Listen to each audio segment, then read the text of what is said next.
How's everybody doing tonight? It might sound like I'm about to give you a concert, aren't I? I appreciate y'all being out here tonight. My name is Gino Newslillo. I work with a group called Common Cause North Carolina. We are an organization that works on civic engagement and strengthening our democracy here in North Carolina.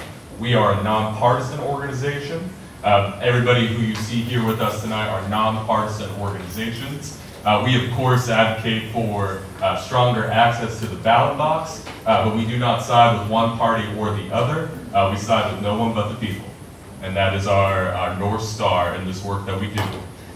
So we are here tonight because this is, Brian, what is it, stop 14, 15, 25? We've been holding town halls and community conversations all across the state since about July 20th. This is stop, if I remember correctly, stop number 13. We were in Greenville on Monday night, Scotland Neck last night. We're here with you in Rocky Mount tonight. And we're doing so because about 200 days or so ago, the General Assembly that convenes in Raleigh started their legislative session. And they have passed a number of laws and will continue to pass a number of laws that are going to dramatically impact and shape our lives. And we want to make sure that as many North Carolinians know about those laws and that y'all have a chance to share your opinion and your perspective and ask your questions about those issues. So you're going to hear a little bit from us tonight, but then we are going to turn over most of the conversation to you, first in having y'all get to know each other a little bit, and then giving time for as many people who want to speak about the issues that they are concerned about and what they want for their future in North Carolina before we close out tonight. Sound like a plan? Everyone fed and ready to talk? Good. If you'll indulge me for a moment here, just like in church, I want you to take a moment. If you see someone around you that you do not know, I want you to take just 2 seconds, introduce yourself, maybe tell them why you came here tonight. We'll reconvene here in a minute, but just take a look around, introduce yourself to someone you have not met before. Get real friendly. Mr. Davis, you're all alone back there.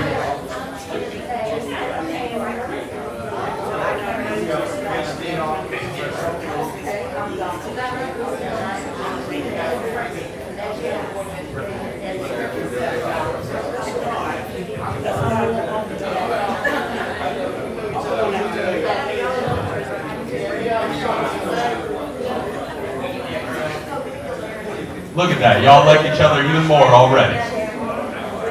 And if you can, please do take a moment and come closer to others as you can. We might have folks kind of talk with each other in small groups a little bit later on, so if you are close to other folks, please make sure, and we'll keep going in that way.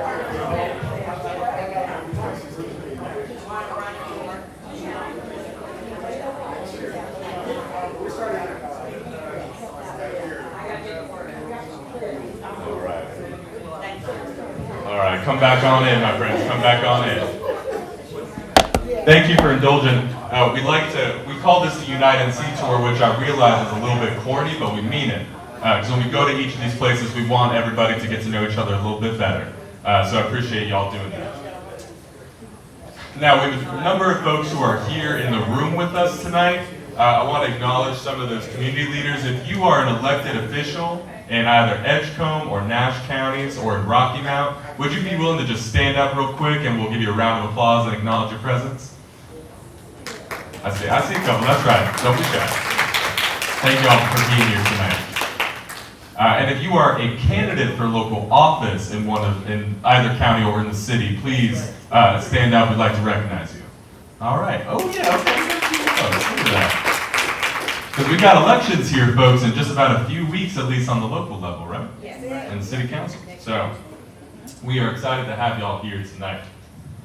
And then my final question is, do we have any folks who are members of the clergy who are here? And yeah, stand up again, sir. We'll give you another round of applause. Thank you. And we'll get a chance for those folks to introduce themselves to you a little bit later on tonight, talk about some of the issues that matter to them. So, As we get into it tonight, we're just showing here, for folks who are not familiar, these are the folks who represent in the state legislature, two counties that we're bringing here together tonight. Some of y'all may be familiar with them, sometimes it might be the first time you're seeing these folks. We are going to make sure that you get their information and their contact information after this. But I just want to open it up with a couple of questions. How many of y'all, sometime in the last 300 days of this year, feels like it's been 6 decades, have heard about something that happened in Raleigh, happened in the state legislature? Tassa, just shout it out. All the education. All the education bills. Casino. Budget, casino. You have your hand up? Budget, that's right. Was somebody back here? Definitely budget and early childhood education. Budget and early childhood education. Everyone's got the budget on their mind, huh? Redistricting, the voting maps, yeah. Gambling, that's right. Talking about the casino issue. I know that has been a big one here in Nash County. Oh, just gambling in general. Can you say a little bit more about that? Because what you mean by the full sweep of gambling? Yeah, they've approved gambling by phone. Approved the sports bet. Sports betting. That's right. So gambling. Anything else that y'all have heard about that's come out of Raleigh this year? Medicaid expansion. Medicaid expansion tied to the budget Voting changes. and voting changes. That's right, so it's a lot. It's a lot of stuff that has changed between January 1st and, September 13th? So I want to talk to you about a few of those specific bills and a few of the items that have changed and that will impact us moving forward. And then I'm not going to talk too much. We're going to invite some organizations, other nonpartisan organizations, to come and talk a little bit about their issue areas of focus so you can learn a little bit more about them. But a number of folks mentioned voting and elections changes. So the big one, of course, that is impacting us here in 2023 and 2024 is everyone's going to have to show a photo voter ID to vote, right? And you'll find a lot of this information in the booklets that are in front of you. But that's not the only thing that has changed heading into 2023. How many of y'all have heard of a specific bill called Senate Bill 747? I got a few hands raised. Senate Bill 747 is a bill that makes a number of changes. It's called the Omnibus Elections Bill. It's like 25 pages long. I won't bore you about it because we're not going to stay here until midnight, even though I would love to hang out with y'all until midnight. But one of the biggest changes that it makes is that it removes and eliminates the 3-day grace period for mail-in ballots. How many of y'all have voted by mail before and know someone who has? Okay, a good number of you. So one of the biggest changes that this makes is it removes that grace period for accepting mail-in ballots. Before, if you had filled out a ballot by mail and you had put it in the post office and got it postmarked before Election Day, if it arrived within 3 days after Election Day, it would count. Right. That is no longer the case in North Carolina.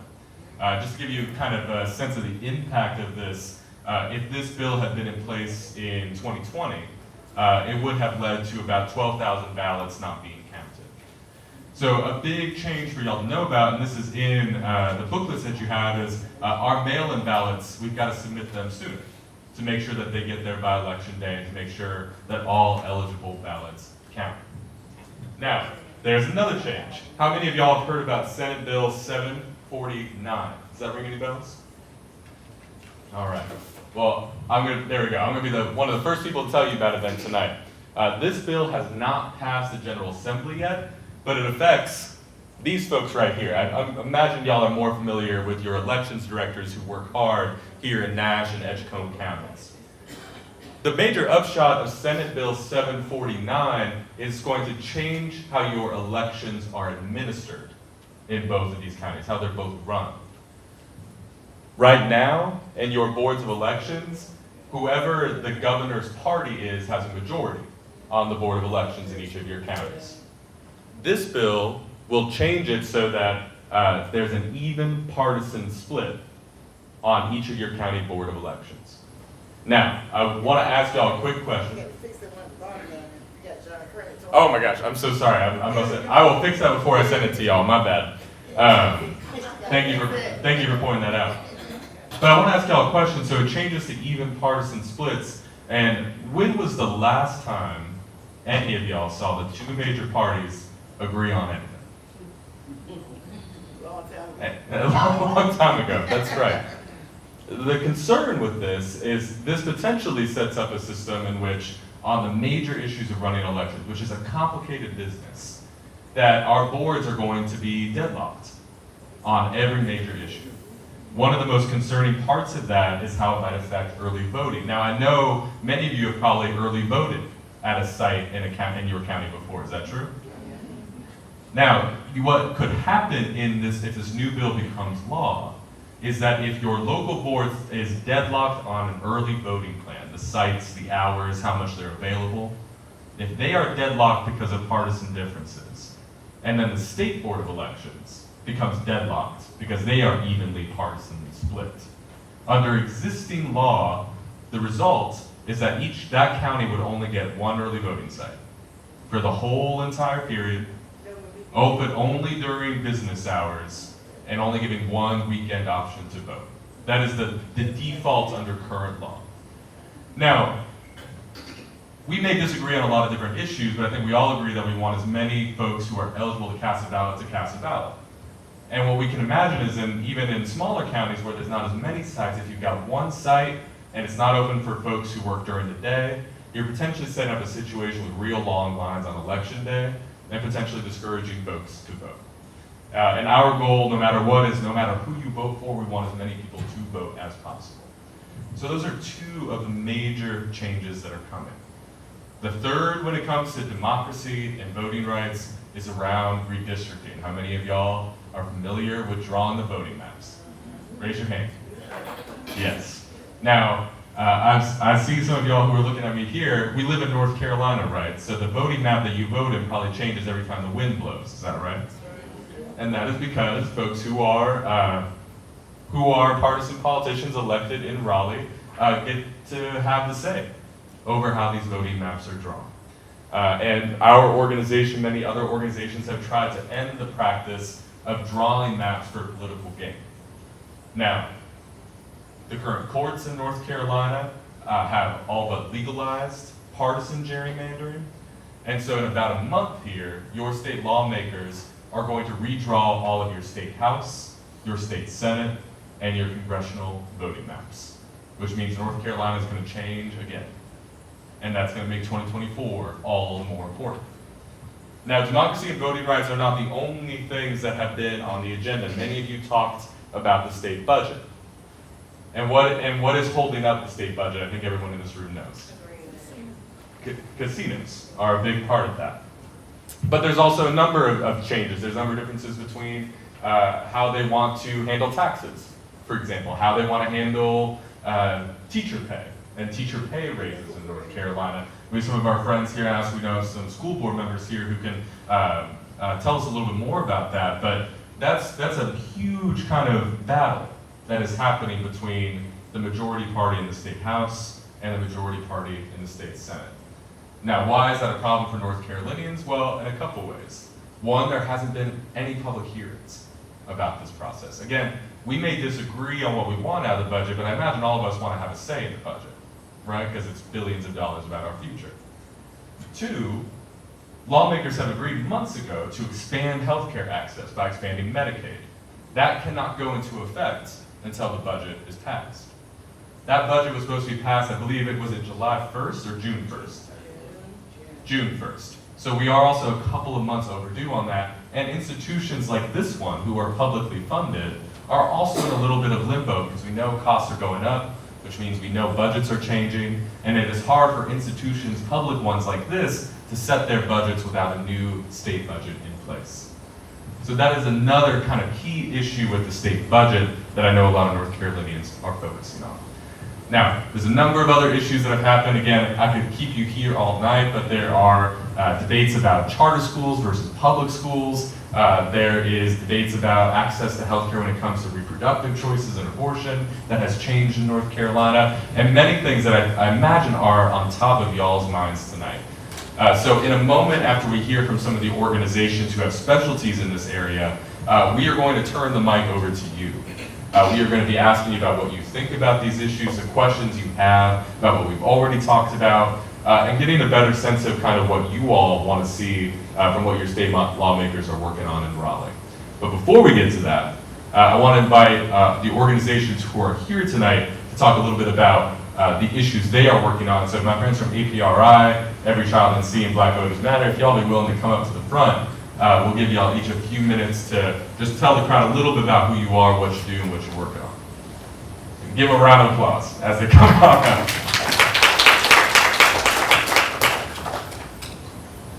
Don't be shy. And please introduce yourselves when you all start. Thank you. They got me to go first. It's all good though. How's everybody doing? Good. Good evening once again. My name is Saeed. I'm with Black Voters Matter. We're a national organization, and we have organizers here in the state of North Carolina. Most importantly, we have organizers here in the northeastern region. This is one of my favorite cities to come to. There's so much strength in these populations, in the richness of Rocky Mountain, the history. And one of the things that we're doing, and we do on a consistent basis, is try to maintain and build Black political power. Now that may sound threatening to some folks, but having power doesn't mean you have to be mean to other people. You don't have to be mean-spirited. You don't have to try to take away people's votes. So sometimes some of the work we do is just maintaining the current things that we had in the past. And so right now we see an attack on our voting rights. All these different things they're doing. Right now, apparently the budget's held up because of the casino. You know, like, come on. People's lives are at stake. And so that's why I'm going to encourage all of you to go out and vote. There's a lot of things we do. We're always looking for organizations to work with to help build that political power. But I want to make sure that folks are here tonight before they leave to take one of these push cards or these door hangers to know about the upcoming elections. Let me just do a quick pop quiz. When is election day here in Rocky Mountain? September 21st. Well, that's Next when early Thursday, voting starts. Yes, yeah, so that's early vote. The election is October 10th. October 10th, yes. So early voting starts next Thursday. Yep, you stole my answer. So yeah, so early vote starts next Thursday. So you guys have a big election coming up. So I look forward to that turnout. But feel free, this is nonpartisan, to get some literature right here. Thank you. You should mention there's 2 early voting sites. And there's 2 early voting sites here. Okay. Feel free to pass it on. Hey, good evening, everyone. I'm Sarah Montgomery. I'm a Durham Public Schools parent, and I'm an advocate for public education and education rights at the North Carolina Justice Center, and I'm also the co-chair of a statewide coalition called Every Child in Sea. I know. All right, so quick show of hands. I'm going to try not to take too long, so just full disclosure. The topic that I'm here to explore tonight is far too broad, and we have to go too deep for a quick 3-minute conversation. So please have me back. Let's organize a community conversation. We've got presentations, we've got trainings, we've got all sorts of tools and resources for advocates in English and Spanish. I'm looking at Ms. Kimberly, all our friends at Downey's Partnership up the road. We've been working on this together for a long time now. Who's motivated to come out to vote because of public education? Who thinks that public education in North Carolina is underfunded and our school communities are under-resourced? Who thinks there's something we can do about it? Who's ever heard of Leandro? Yes.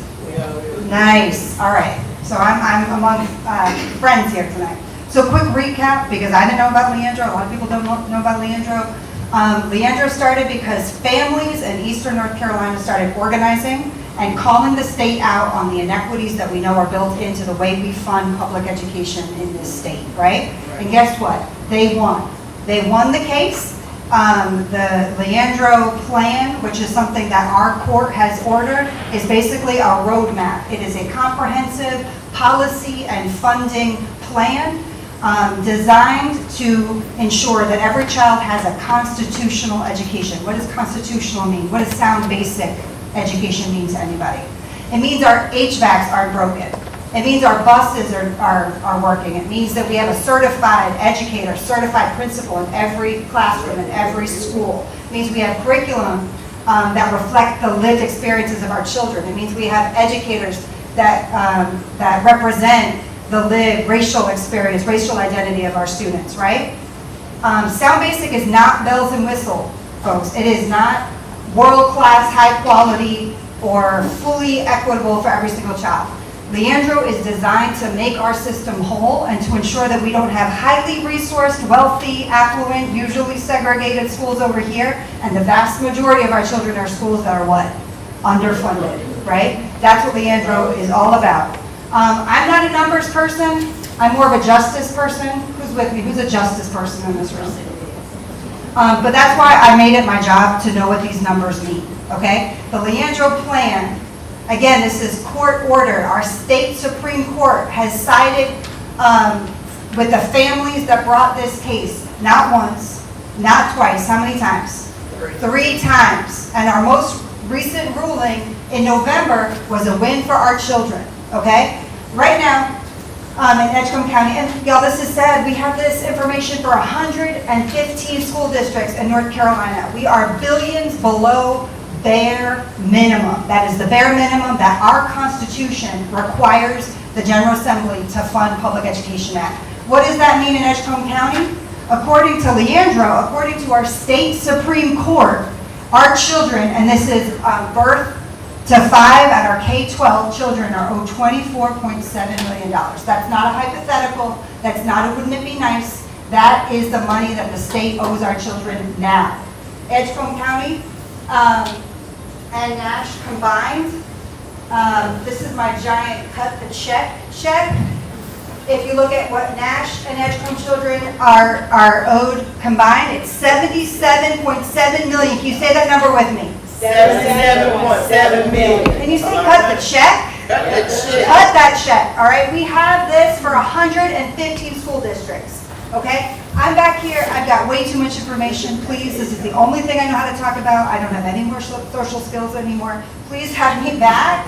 We can unpack this because it is complicated, right? But there's a reason why not everybody knows about Leandro, right? Because it is the absolute most disruptive, most threatening thing to the status quo and the business as usual. Our friends from Black Voters Matter talked about the importance of representation, right? And resourcing our communities.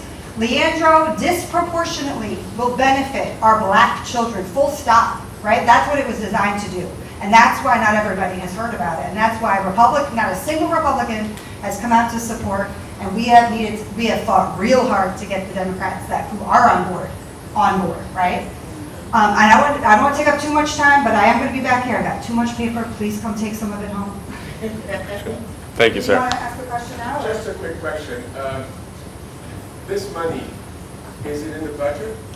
No. So this budget, did you want to answer that? I was just gonna say, they're holding it hostage. The money is there. So it's not like we've got to go find the money for Leandro.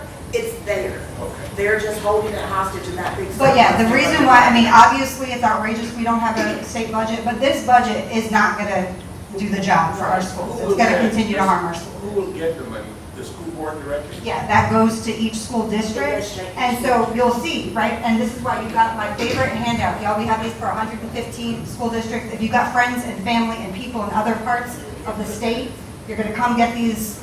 What does that mean for Edgecombe County? That $16.9 million represents a 41% increase in what the school board in Edgecombe County is going to be able to work with, right? And we've translated that. Again, I'm not a numbers person, I'm a justice person. That would translate to 47 more nurses, psychologists, social workers, right? Let's see, 35 more TAs for our birth to 5. That's 125 more slots for instant pre-K. I can go on and go on, right? So it's outrageous. We have the funding, as our friend has pointed out. We have our own highest court. That is saying the state of North Carolina is in violation of our own Constitution, right? But we happen to have an assembly, a General Assembly, that has decided that they have other priorities, right? So they're not going to give us anything. They're not going to hand us anything. we got to fight, right? This is going to take everybody across the state pushing their people. We're going to have Leandro candidate pledge at the top of the new year. We have a whole bunch of education supports. I love this, real quick, Leandro on the ballot, right? This is a great resource that shows you absolutely every person that you're going to be voting for when you go into that voting booth. And if they are in a position to lead with Leandro and do what they need to do, or if they're going to be standing in the way of the progress that we know is needed. So we got a whole bunch of tools. I hope that's helpful. I've talked too much, friends. Here you go. Thanks. Thank you, Sarah. Folks, you'll have a chance to talk a little bit more about that here in a moment, but want to welcome our friends from APRI to come up on next. Talk a little bit about the issues they're working on as well. Hi, I am Kimberly Davis, a community organizer with North Carolina A. Philip Randolph Educational Fund. We are a division of APRI. APRI, I guess with just a little history, has been around since the Porter Card movement. Are you all familiar with that movement? Okay, some of you who may not be, there is a movie on YouTube, 10,000 Black Men Named George. It's free to watch. It'll give you a brief history as to what we were designed for. We are following that exact pattern today. We are that much stronger. We are that much for equity, building self-sufficiency in disenfranchised communities, any community. We have chapters all over. We're nationwide. We do have a petition outside, or if you feel like you're interested in fresh food in communities, we focus on that. We focus on education. There are a myriad of reasons why you could call us, and we'll come out and do some education with you. Hello. My name is Anne Murray. I've been with North Carolina A. Philip Randolph Education Institute / North Carolina A. Philip Randolph Education Fund since 2016. I am a community organizer. Right now, I have to apologize to you because I really don't feel good at all. I think that he got the best of me today. I don't know if I'm dehydrated or it's a sinus infection or what, but I'm just going to speak briefly about what I'm doing right now. I'm assigned to 7 different counties in North Carolina. The farthest one is really out of my zone, which is Wayne County. Wayne County has about 177,333 the population there. In these counties that I'm assigned to, I have to address every community in these counties. Some of these counties, which include Nash County, Edgecombe County, Halifax County, Warren County, Wayne County, Northampton County. These counties are really rural. Most of them are rural counties. So I'm spaced out all over the county. So this is my job daily to go into these communities, build these communities up, to educate them the reason why they should register, the reason why they should vote. So this is what we are all about, educating, getting out to vote, the reason why they should. So the information that we have in front of you is showing all that we support.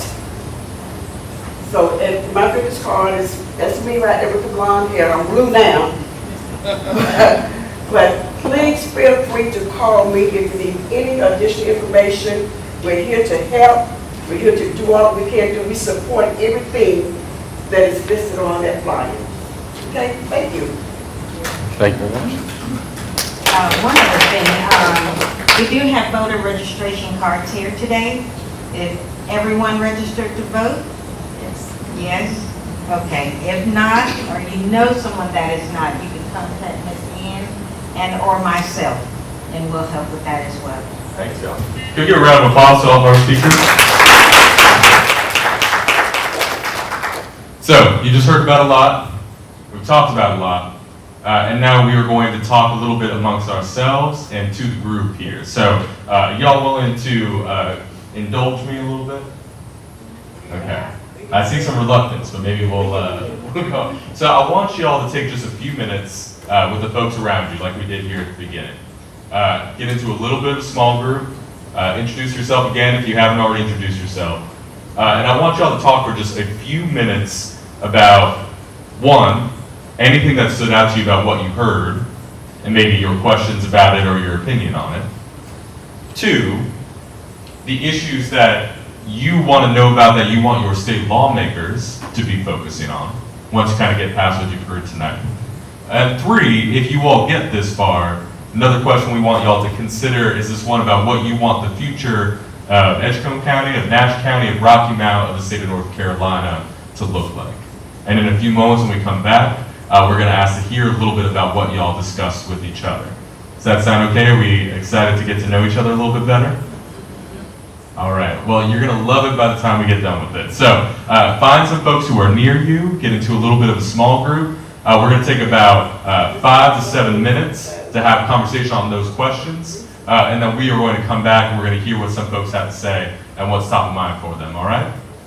All right, go on into it. Don't be shy. Yes.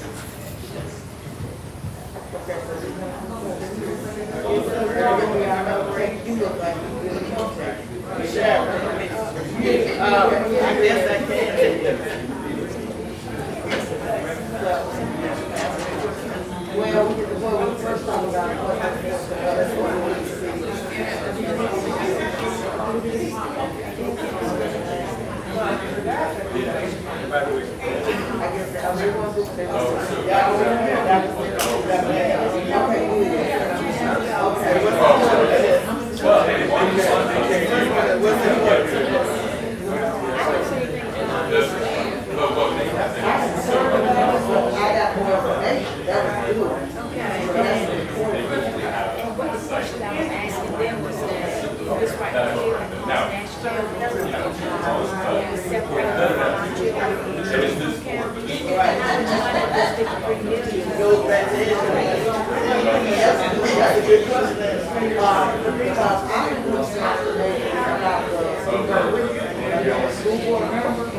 my thing has always been focused on careers, and that is so clear that I'm afraid that kids are going to be first. And it might be Edgecombe, the thing that gets me that's so interesting, the people who think they're going to, they find out how it's going to impact their money, the sports and athletics, they're going to have to change their heart. I think that's so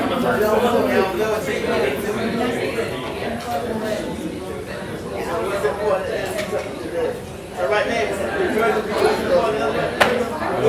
the merger and I think they got to go ahead and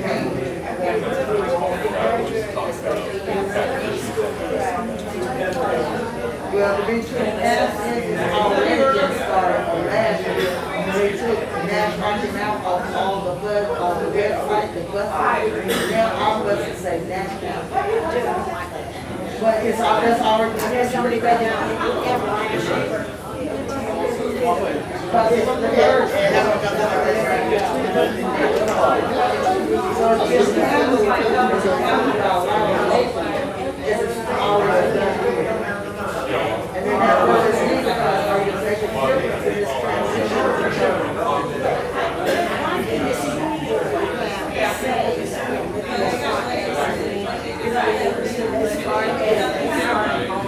difference in this transition.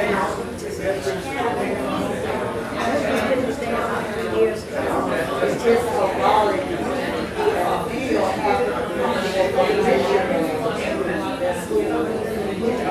and then the power with the power commissionership stuff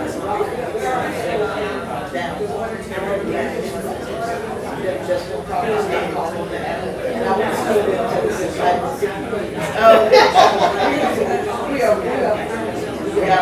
I know it's possible,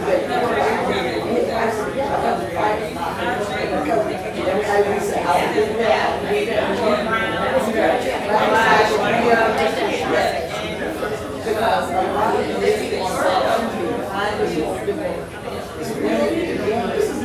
one side of the pain for the upstairs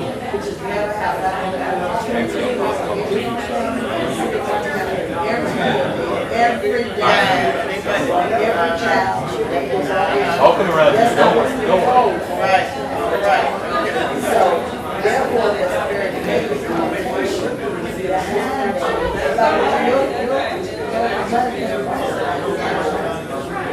It's never been late, it's been paid on last day, I'm waiting for that.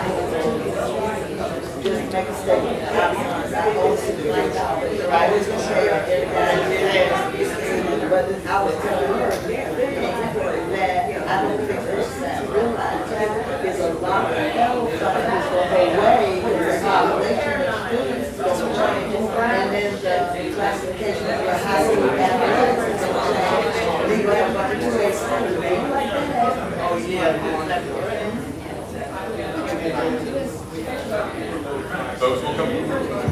Folks will come back together at 7:25. 7:25. So 5-minute warning.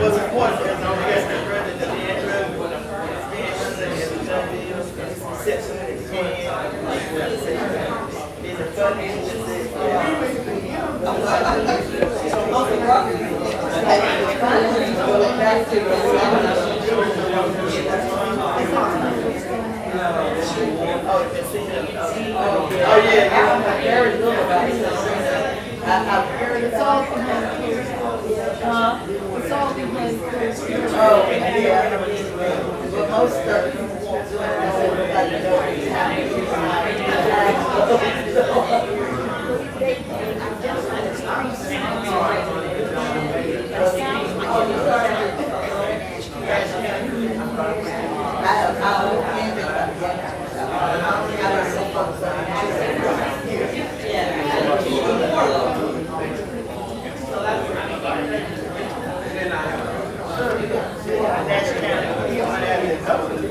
Oh, yeah, they did say that, didn't they? Right about to get money for the police department. Well, I have heard some patient gathering money helping. That takes a lot to make the biggest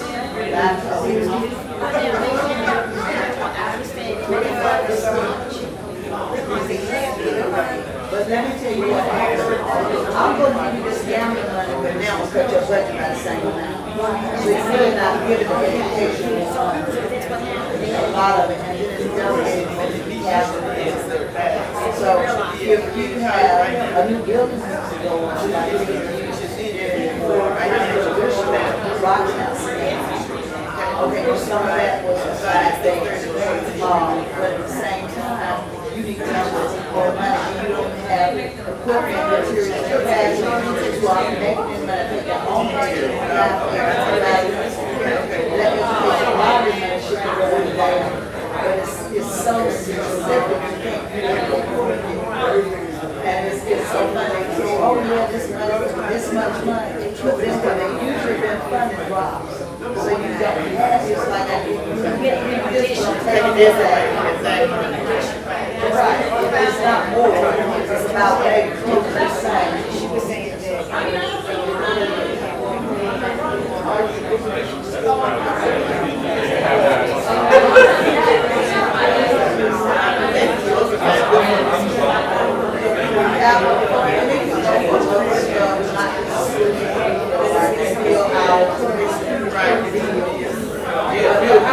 but teachers need money, and they know they need to bus. They don't have to spend their personal money, and so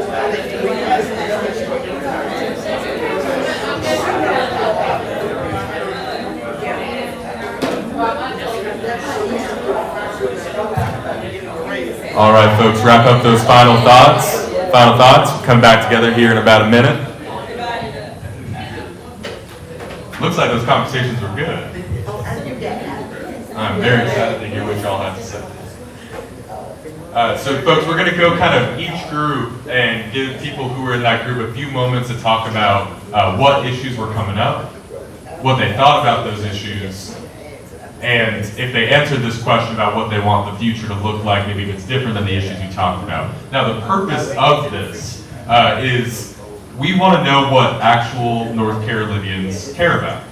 And so we are here to listen to you. We're capturing this, of course, as you can see via video, and it's an opportunity for us to just kind of collect all throughout the state the issues that are of most concern to people and the solutions that y'all are looking for, or at the very least, what you want your state lawmakers to know.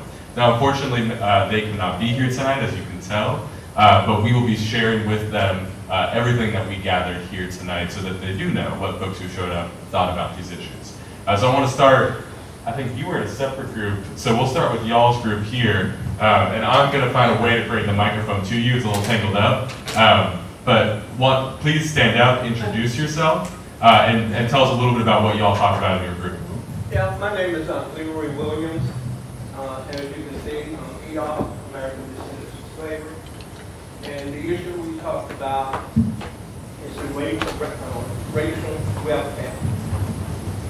And all programs seem, and all organizations that are working and operating seem to be using the us, descendants of slavery, as the issue.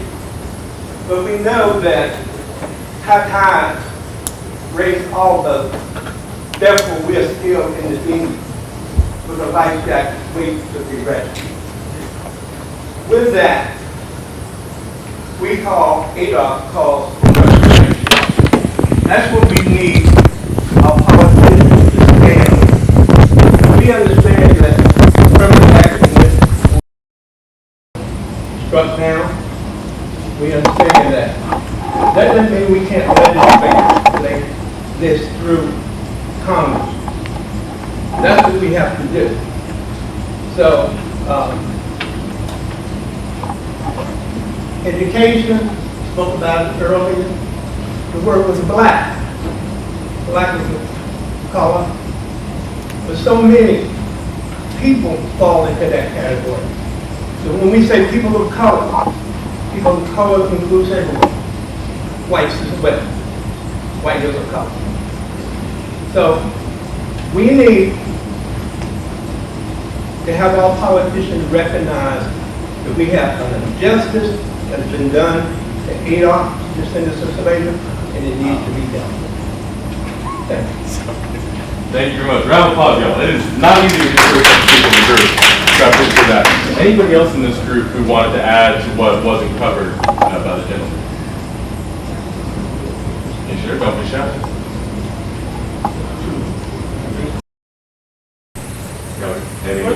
All right. I want to go, I think there was a group of two right here, and I'm going to pass this mic over to y'all. Yeah, please feel free to tell us what you were talking about. Okay, again, I'm Kimberly Davis. We had a conversation about legislation. For Edgecombe County, there's a surplus of 10 million. And I wanted him to say that number again. But it's not statewide. That's not the problem. My particular focus is on what's for Edgecombe County, not dealing with the whole state. So it's not relevant. Well, but what happens at the state level impacts the budgets and the money we've got at the local level as well. Yes, but this is relative to property taxes. So Yeah. Okay. property taxes. Okay. I appreciate that. And remind us your name, sir. Roger Sylvain. Roger Smith. Thank you so much. Thank you. Now, this group, I saw talking quite a bit. I've been trying to hear this stuff. I don't know. So Who would like to take the mic I first? took the notes, but I don't know if Chase might be talking about the notes that I took were was the emergency. And introduce yourself. Oh, where you're coming I'm from. sorry. I am Jackie King. I live in the Brattleboro community, and we are part of the city of Rocky Mountain. It is Edgecombe County. But yeah, so Beautiful. what's important to us was we talked about the demerger and the Leandro, and the main thing we talked about was the merger and how it was being handled. When it first got started, like it was a done deal, and when it began, it was a misconception, and it's still a misconception to me because there's still a lot of negative stuff behind it, and like she said, Ms. Chase here, who's on the board, Education for Nash County, it is affect the funding for the athletes as well, because all the schools with the normal students, It might be a 1A land, it might become a 2A when you know a whole lot of 2A schools in the area. And also the casino was one of our top issues. Yeah. I know there was some talk about casinos. One of y'all want to talk a little bit about what is concerning you about We don't know enough about the casino, so that's why we brought it up. We need to learn more about what's going on in the casino. You want to add? You did a wonderful job.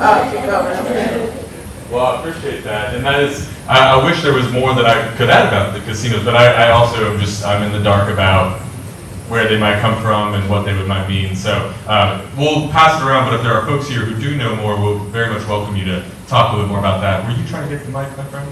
No. Oh, okay, I thought I saw your hand reaching out, and I was like, No, I just meant, we have only been told that there's 3 sites in North Carolina. But Yeah. that's it, as far as any details dealing with the casino, we have not been told about that. and I believe to that case that is Nash, Anson, and Rockingham counties, is that correct? Right. Those are the 3 counties? There are 2 floating possibilities. What are the floating possibilities? That's a good question. So we at least know publicly that it's Nash, Anson, and Rockingham. Right, it just depends on who's going to have to be persuaded by us. Gotcha. Thank you for that, James. This group, I'm not going to be able to pull it over you, so just whoever is speaking of this group in the back, please speak very loud. Or sorry, this group in the middle. I shouldn't have said that. Yeah. And then did you want to?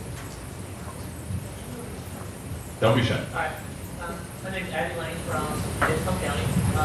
We focused a lot on the diversity as well, as well as education as a whole and kind of more what's needed. And kind of tied it back into gerrymandering. What we are seeing is the merger actually from because of what happened with the New Ron match last time it was on. And like I mentioned, with whether it be Preston County kind of now being part of with Nash, where they don't really have a lot in common compared to where they were. That's what we're seeing more and more across the board is a lot of these decisions are happening because there's new representation don't actually represent what we live. Yeah. And Abby, if you don't mind me asking, and maybe another person in the group wants to explain, just for those who are not familiar with that term merger, can you just briefly explain what you mean by that? Yeah, it's awesome, folks. So the General Assembly has decided that Edgecombe and Nash County Board of Elections now have to be split right down the county line. Whereas before, there was an offset from the old Rocky Mountain school system where Edgecombe County students could still go to Nash County schools depending on where they live, if they were in Rocky Mountain. Now it's a hard line at Edgecombe County and Nash County line that they're split at. And it's causing a lot of confusion because you basically have to get 2 Board of Elections and 2 county commissioner boards all to agree on one plan by, I think it's November that's coming up. And getting one board will be really makes hard enough, but and then on top of that, there's still, the elephant in the room of is the funding that be there because a lot of the votes happen because the representatives from the General Assembly promised whoever was going to be there, and we don't have a budget. And is it fair to say from this group and this group that it is y'all's preference that the old way that the schools were allocated was the preferred way, that this change is not? Well, y'all, is that fair to say? I want to make sure. I can't speak for everyone, but I mean, I think really, yeah, because I don't think it's so much that people who have objected to it, it's more the manner that it happened in and having no say. It's gonna pay their money to Nash County every year. Yeah, right. And this was through a state legislative act? Right. No, Okay. what I was going to say is that really, the city of Rocky Mount should have never merged with Nash County, as far as my opinion. But when they did, the city of Rocky Mount lost a lot. The monies that was going into Nash Rocky Mount school system facilitated and made adjustments and added schools to that county. And as soon as they were finished as far as they're doing that, then they want to get rid of our children on Edgecombe County side. And that has been a disturbing thing. We have 4 schools, I think, on the Edgecombe County side, and they have not been maintained properly. Our children we actually put our children as far as community schools instead of letting them be bused or whatever. They have an opportunity to see other things in the other county. That's been the sad thing. And are folks able to hear all this pretty okay? Y'all are here? Okay, just want to make sure. So, the thing is that Rocky Mount should have never merged way back, when Reverend Walker said that we should have never merged with Nash County. And that happened, what, back in 95 or 90, whatever. I wasn't here in Rocky Mount at that time. But the sad thing about it is that now they've left our children as far as not being pushed now to Edgecombe County schools. And we don't even, I think the last time I saw it was Edgecombe County schools had a low rating, maybe a C or D or whatever. So now you're pushing our children over there, you know, to be able to be educated and whatever. And I think that's sad. I think that if we move them over the money that they have received for our children in Edgecombe County, they see money this way. Yeah. Well, this has been very educational for me, and I'm going to move to the group back here in a minute, but just wanted to ask, for the record, which state legislator was the one who passed that law? Lisa Barnes. Senator Lisa Barnes. Okay. Sad. So this group in the back, are you our representative? Yes. All right. Yeah, come on down. Good evening, my name is Ralph George. I'm from Edgecombe County. We were talking about the schools a little bit, and Mr. Rob back there was talking about the casino, and he's against it, as I am, and quite a lot of people are, because it's the representatives that are saying we need a casino. We don't. We need the people to tell us whether we want one or not. And that's the whole thing. If the people say we need a casino, I'm for it. But as it stands now, I'm against it. So they say that there's 300 and some odd acres of land, and I don't know where there's 300 and some odd acres of land are, but it doesn't seem to be contiguous. And I don't know how they're gonna get that all together, but that's, that's one of the questions that nobody seems to know. Yeah. Did you all discuss why you're against the casino? Pardon? Did you all discuss why you were against the casino? I did, because it's not up to the people, it's up to the politicians. So you want And democracy? guess who's getting all the money from it? The politicians. Okay. Why can't we have a vote, say the people want the casino or the people don't want the casino? Because sometimes the people don't understand all the facets of the casino. You're saying the politicians are getting the money, but there's 1,750 jobs and $500 million of investment, which is going to benefit the county and benefit Rocky Mount, particularly. Now, you may say, I don't want casinos in my neighborhood. That's good. Well, it's but not gonna this be is, in my the casino's not targeting us. The casino's targeting the 80 million people which ride up and down I-95 and Route 64 corner. That's who they're targeting. They're not, and if you're, I'm not dumb enough to go to any casino, but it's not gonna be just a casino. It's gonna be a convention center too. It's gonna have a whole bunch of other things that we don't have, outlet stores and And other you things. know how we the don't have. traffic's gonna be? It's gonna be bad, yes, but this is part of progress. This is part of progress. It's gonna go from I-95 to the casino and back on I-95 for all those people. And if they don't stop here, you know what's worse? If they don't stop here, you know where they're gonna stop? Right across the border in Virginia. Virginia's gonna make the money. And they've been doing it. They made all of them turnarounds. You know how much congestion that's gonna cause? Probably. We're empty now. We don't have any congestion now. And, folks, we'll pause for a moment. Was there anything else? We'll come back to the casino issue, I promise. But was there anything else from the group that you wanted to share with the audience? I'm pretty sure that that's. That was about it. Sorry. No, you're fine. You're totally fine. We appreciate you saying that, sir. It's difficult to do. Yes, you have a question. I just wanted to say when it comes to the casino, when the casino comes in, it's not just about the monies that it's going to be able to bring, it's about everything that comes along with it. I'm going to take it back to what they were saying earlier. When they're getting ready to do whatever they want to do as far as legislation is concerned, they're supposed to come to the people. That's what they're not doing. And if you come to the people and you make the people a part of the decision, then we can better vote for something. You tell us what you're going to do, but it necessarily is not what it's going to be. They're not telling you 100% of what is going to be taking place. And so when you're talking about putting something someplace, now you're talking about getting around the places that they're going to develop.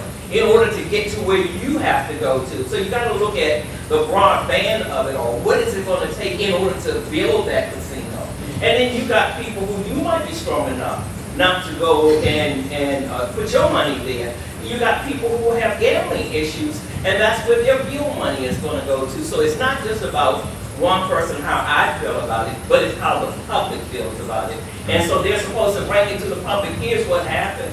In the beginning, when they did whatever it is that they did, and they got away with it, it just continued on. It's like a rotten apple in that bag. If you don't stop it where it's at, you're gonna find that you're gonna lose a lot of your choice.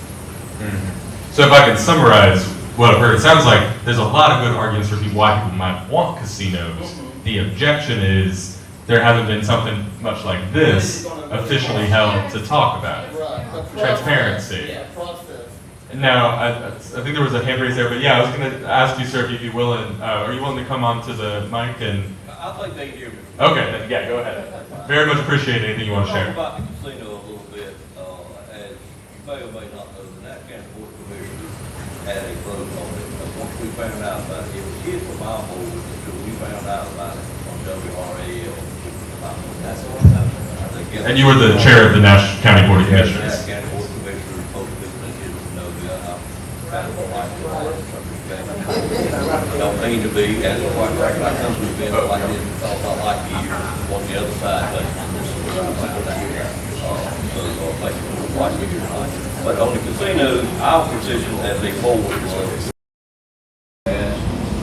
that every member of the resolution simply said, if you indeed will put one in that county, we want a local referendum to allow our people to vote on it, and we will deal with what our people say.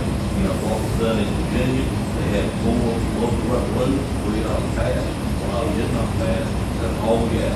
And I've got many reasons personally why I don't want a casino in that county, but people need to decide.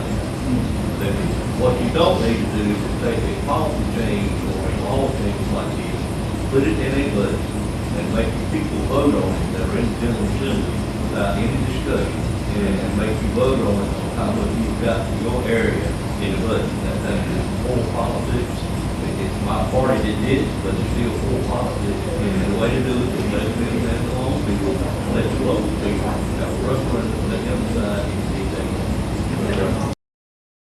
I want to make sure so that everybody hears. I'll give it to you a second. Just so everyone understood that correctly, it was the position of the Nash County Board of Commissioners that regardless of the policy substance, they believe that a local referendum should be held to decide whether people want it. Just want to make sure I summarized that correctly, sir. Yeah. It was a 6-1 vote. 6-1 vote. And you have a question to ask? Well, I wanted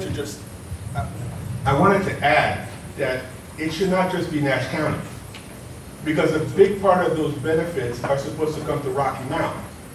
And Rocky Mount is part of Edgecombe. So if you were going to do a referendum, you should have a Nash and Edgecombe County, because that casino is going to be basically on our border. And it's going to affect both of us. So if you're true to word about having a local referendum or local participation in the voting process, you should include both Nash and Edgecombe. I would take either or. So it sounds like we all agree that more democracy is a good thing. All right. Hell yeah. And it's great. You brought up the point, Abby, about, and I'll get right back to you, sir, in a moment, but just about the gerrymandering issue. That's why when it comes to redistricting, when we do events like this, pretty much everyone in this area says, keep Rocky Mount, keep Nash and Edgecombe together in some way with the districts. Now, sometimes with the population that doesn't always come out, but a lot of people, just like the point you just made, are saying that a lot of these policy issues that are happening in both these places are affecting people in both counties. So they should have one representative to be able to go to learn more about it. But sir, you're going to add something? I want to add one more thing. I have a problem living in the area when a statement was made that's just not factual. And it was one statement made that bothered me. And if it was a statement made, I don't even know who made it, that the General Assembly made the choice to demerge schools. And that is inaccurate. That choice was made by Edgecombe County Board of Commissioners to move forward with the demerging. It was not made by the General Assembly. And I just think we don't need to leave here thinking that. Did everybody hear that? That the decision to demerge was made by Edgecombe County officials. Is that what you said? Edgecombe County Commissioners, but they had their their Yes. reasons for doing it. And they have their reasons for doing it. And they were good reasons. That's right. And if folks have any questions for you, sir, if you have a few moments here, then are they okay to come up to you Ask asking? questions, understand, you get my thoughts. Yeah, of course. There are other thoughts in the room, and that's why I come to things like this, so I'll learn why my thoughts may not be totally true. Well, we very much appreciate you being here, sir, and as well as you, Dr. I Chavis. would like to say, Yes. they made that decision because it was like a forced decision. Yeah. It was like a forced decision. It wasn't beneficial to keep together. So it was like a forced decision that was set up. And that I agree with. Okay. And that he agrees with. And then I'm just going to go to her real quick. Mrs. Thompson, Nash County initiated the demerger. And set the rules for the demerger. So That's right. he's part of So what's happening. they had no other choice but to continue to say, hey, okay, we got children out there. Uh-huh. At least that's my understanding of that. Okay. And let's also not forget that it actually comes from an older General Assembly law that happened as far as who actually was gonna put in schools that were always in question. And there were actually measures put in place, and if XYZ didn't happen, it basically kind of voided it out, which is where we ended up at. But it was all forced, so at the end of the day, it happened in the General Assembly. It went back to the General Assembly. They're the ones that actually just passed the actual statute that says this has to happen. And everybody's still arguing in Nash and Edgecombe County saying, we don't want this. So if it was really an Edgecombe County decision, I don't think it was going to happen. Clearly, it came from above and hands were being pulled. And what generally seems to be the case is that everyone who is impacted by this decision doesn't feel like they are being heard. That way. That's right. Sir, I know you had your hand up, but do you mind if I just go to this group in the back real quick and I'll come back to you? Because it's getting close to the end of our time. We hadn't gotten to this group yet, and we wanted to get a sense of what y'all talked about here as well. Thank you all for the great conversation so far.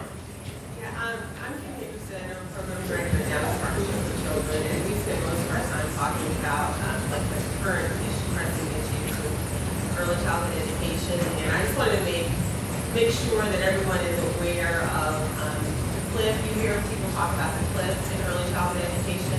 There was a tremendous amount of federal dollars and all stabilization grant dollars that were ARPA, the money from ARPA, that allowed child care centers, family child care homes to increase compensation for the teachers, make up some of the costs and things that they incurred during the pandemic. Well, those funds end in December. A lot of our centers and increased compensation for educators, stabilization grants dollars did what it was supposed to do. It did stabilize child care, but the dollars are going away, and there's no additional funding to replace those dollars.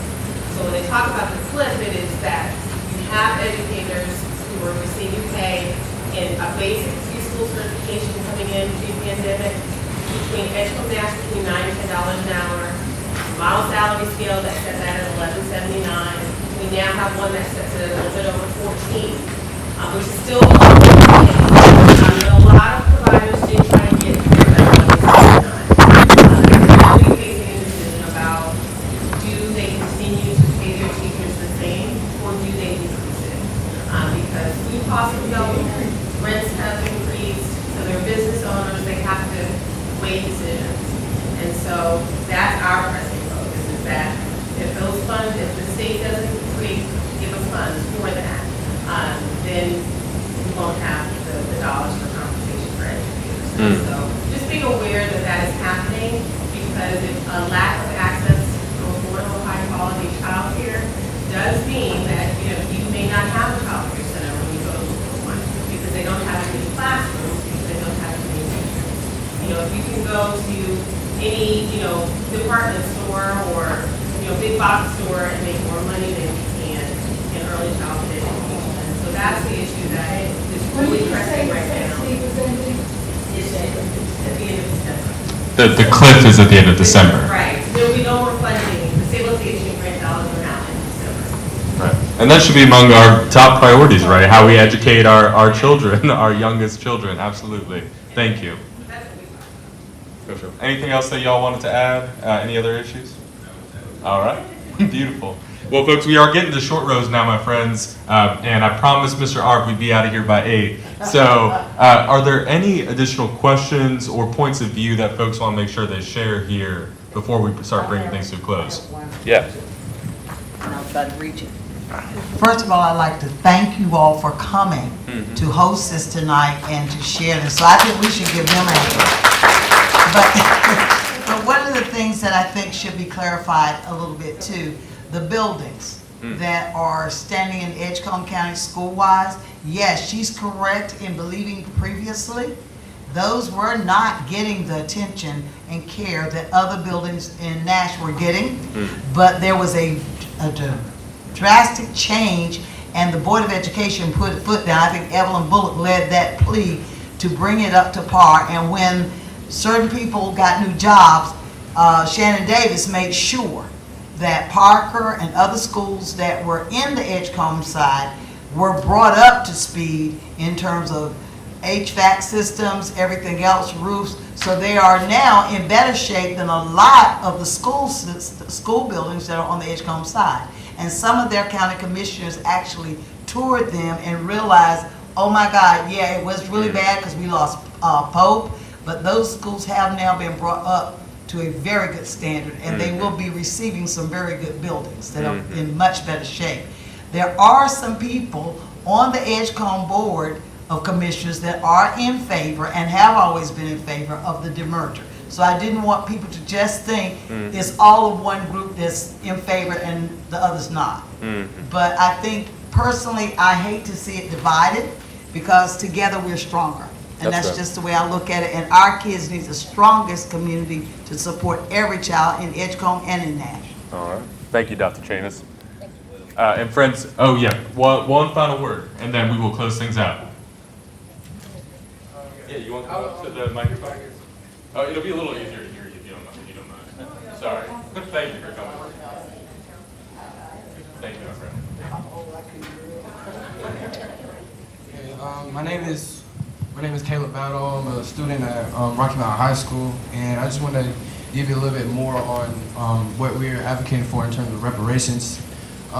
This is more directed towards politicians, but I can it's also directed towards other people to give you some brain food to chew on your way out as we close. So, first and foremost, while you're here in Rocky Mount, where Dr. Martin Luther King Jr. made his I Have a Dream speech, I submit a question to all of you. Where do you stand, and why haven't you stood for reparations for American descendants of slavery for today? We do know that 2 weeks before Martin Luther King Jr.'s assassination, he informed his people that he was headed to D.C. to get our check because socialism had been given to white America. He came to realize that the federal government had built colleges for whites, given them low-interest loans, paid them not to farm, and provided extension agents to teach them how to farm, all while federal government failed to give us 40 acres and a mule. There is a period in time that I'd like to share with you. The Jewish Holocaust was horrible, and Hitler, not all Germans, participated in sending the Jews to the gas chamber, but their descendants survived, and through the horror, America as well as Germany understood the need to offer reparations. Obama left office delivering billions to the descendants of Jews, and yet told America that it would be unfair for everyone to pay for an injustice against our ancestors. Again, I ask, where do you stand, and when have you pushed for reparations today for the injustices of slavery, redlining, and Jim Crow for American descendants of slavery? Understand that one descendant is no less or greater than another when it comes to humanity. Who will be the first to answer the question? Thank you. Thank you very much. Alrighty, y'all. Yes, final word. Okay, so we had our meeting September 7th, and in that meeting, I had brought a paper, and I wish I had brought it tonight, because it talked about the commissioners making a decision. They had made a decision back in '95 to bring in this company that was going to put a big bomb in Kingsborough. They needed 400 acres. They gave the information, what it would take for the water line, what have you. So Kingsborough and Tarboro band together, the people band together to go against the commissioners because it had slipped out what the commissioners were putting together. And when they found that it was going to take more than what the commissioners or more than what this company wanted, they got together and the commissioners had to listen, and so they did. The name of the documentary is called We Can Do Better. And it's through Phoenix Historical Society and African American History. And that documentary is really, really strong. It tells you what you can do as a group. So just because the commissioners make a decision, the voice of the people, it must be heard. But you have to be able to stand and band together. You can't just do it individually. You have to be able to come together to say what it is that you want and let the majority speak. So we're not outnumbered just because these commissions are there to make decisions, but they're supposed to make decisions that are for us. Right. And what we say we want. If we continue to not to do anything, not to hold them accountable, then you may as well say, just sit back and let them do whatever, but don't complain. If you're not willing to work, don't complain about it. So it sounds like we got to put people over politics. And I want y'all to say it with me. We're going to put people. One more time, people. One more time, people. And if that's anything we learned tonight, cross party lines, across our age, and thank you, young man, for speaking. Is that we all want that transparency, we all want to work together, and we want to talk about the issues, a genuine chance to talk about the issues that are impacting our lives. So I appreciate y'all for doing it tonight. Everything you shared, we are going to package and send to the lawmakers who represent this area. And I just want to ask, how many of y'all know 5 people who should have been here tonight to hear this discussion?